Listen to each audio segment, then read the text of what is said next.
Imagine a daring breakout straight out of a Hollywood blockbuster. Except, it's real.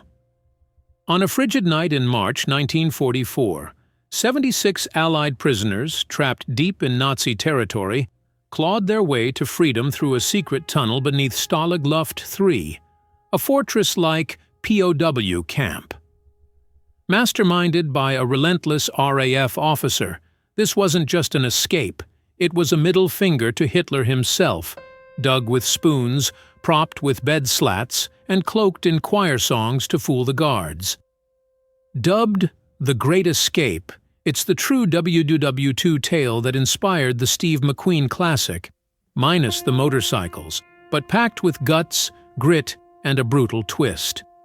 Of the 76 who fled, 50 faced a grim fate, gunned down by the Gestapo, while 3 pulled off the impossible, slipping through Europe's war-torn web to safety. From 100 tons of hidden sand to a post-war hunt for justice, this is no mere war story. It's an epic of defiance, sacrifice, and the unbreakable will to be free. Ready to dig in? Let's go.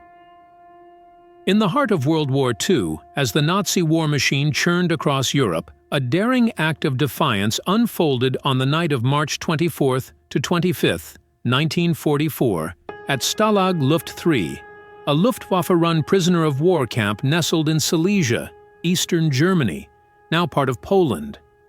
Over 170,000 British POWs had been captured by the Germans and Italians throughout the conflict, with fewer than 1% ever tasting freedom again. But this night would etch a legendary chapter in history. The Great Escape. 76 Allied prisoners, predominantly pilots and aircrew, slipped out of the North Compound through a meticulously crafted tunnel dubbed Harry, a feat immortalized in the 1963 film starring Steve McQueen and his iconic motorcycle chase. Opened in September 1942, 100 miles southeast of Berlin, Stalag Luft III housed between 1,800 and 2,000 prisoners across 5 self-contained compounds.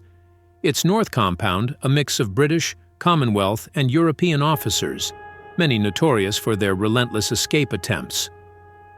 The Luftwaffe, tasked with guarding their captured counterparts, designed the camp to thwart such breakouts, placing it far from neutral borders in a region the Germans deemed escape-proof. Yet, under the cover of a brutal winter, the coldest in 30 years, these men defied the odds, emerging from a 111-yard tunnel into a snowy landscape, their bid for liberty a testament to human ingenuity and resolve. While the film spun a tale of Hollywood flair, the real story was rawer, grittier, lacking motorbikes but brimming with courage. Of the 76 who fled, only a fraction would survive the manhunt that followed, their escape a fleeting triumph against a relentless enemy. This wasn't just a breakout. It was a bold strike at the heart of Nazi control, a flicker of hope in a war that had already claimed too many. The audacious breakout from Stalag Luft III's North Compound on March 24, 1944, was no spontaneous dash for freedom. It was a 9-month masterpiece of planning and grit, orchestrated by squadron leader Roger Bushell, a South African-born RAF officer with a knack for defiance. Dubbed Big X, Bushell, a pre-war lawyer turned Spitfire pilot, had been shot down during the 1940 Dunkirk evacuation and already notched 2 escape attempts, once nearly reaching Switzerland, and, later hiding in Prague for 8 months before betrayal, landed him in this escape-proof camp. His vision: a mass exodus of 200 prisoners through 3 tunnels, Tom, Dick, and Harry, dug simultaneously to outfox the Germans. Over 600 prisoners joined the effort, with 150 Canadians, many ex-miners, spearheading the digging through treacherous sandy subsoil 30 feet below the surface.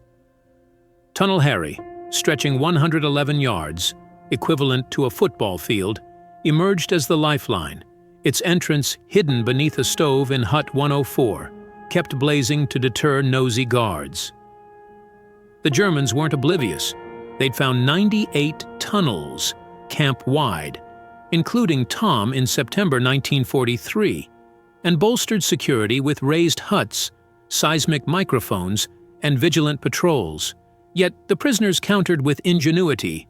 4,000 bedboards shored up the tunnels, 635 mattresses muffled sounds, and tools fashioned from 1,200 knives and 500 spoons carved through the earth.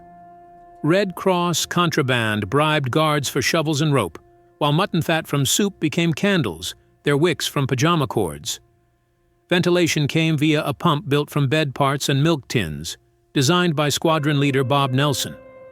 Disposing of 100 tons of yellow sand posed another hurdle. Prisoners hid it in trouser legs, scattering it under theater seats or stuffing it into the abandoned Dick Tunnel.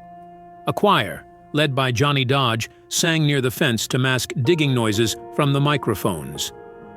Despite the Gestapo's suspicions, moving 19 suspects, only 6 involved, the escape launched early, in a frigid March, not the film's sunny summer. When 76 men slipped out, the tunnel fell 20 feet short of the woods, forcing a perilous dash across open ground, a testament to their relentless spirit against a foe determined to crush it. Pause for a moment and support the channel by liking and subscribing. Now, let's dive back into this amazing story.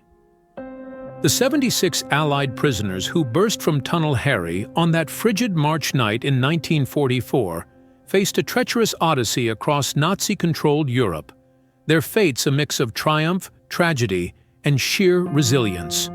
Emerging 20 feet short of the woods, thanks to a miscalculation, the escapees, clad in dyed uniforms and civilian clothes bartered from guards, scattered into the coldest Polish winter in 30 years, armed with forged papers and local currency. The plan faltered early. A frozen hatch delayed the start, a blackout stalled progress, and only 10 men per hour could exit, slashing the intended 200 to 76 before a guard spotted the 77th New Zealander Leonard Trench, ending the breakout at 5 a.m. The first 100 included serial escapees like Roger Bushell and fluent German speakers, deemed most likely to reach Britain. The rest, drawn by lots, were urged to travel by night. Their routes varied. Bushell headed west to France. Tom Kirby Green and Gordon Kidder aimed for Switzerland via Czechoslovakia, while Tony Bethel and Les Long trekked toward Baltic ports. Hitler, enraged by news of the escape on March 26th, initially demanded all be executed, but Hermann Göring tempered this to 50, a grim lottery overseen by SS General Arthur Nebe, a veteran of ethnic cleansing. A manhunt mobilized 100,000 German reservists, scouring a frozen landscape where shelter was scarce, dooming many to quick capture. Dennis Cochran, a 22-year-old fluent in German, covered 550 miles in 7 days, only to be nabbed at the Swiss border by guards wise to outdated papers. Bushell and his French companion were shot by Gestapo officer Emil Schultz near Ramstein after a linguistic slip at Saarbrücken station.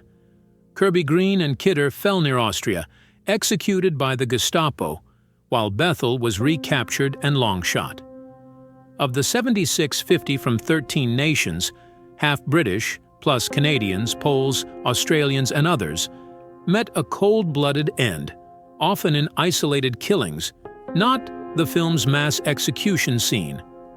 Yet 23 were spared, including Johnny Dodge, possibly saved by his Churchill ties, and Dick Churchill, whose surname spooked his captors despite no relation. Remarkably, 3 made the home run: Norwegians Jens Müller and Per Bergsland, numbers 43 and 44, rode trains to Stettin, then stowed away to Sweden, while Dutch ace Bram van der Stok navigated trains and resistance networks through the Netherlands, Belgium, France, and Spain, reaching Gibraltar by July 8, 1944. These escapes, though few, were a propaganda coup, proving Nazi containment fallible.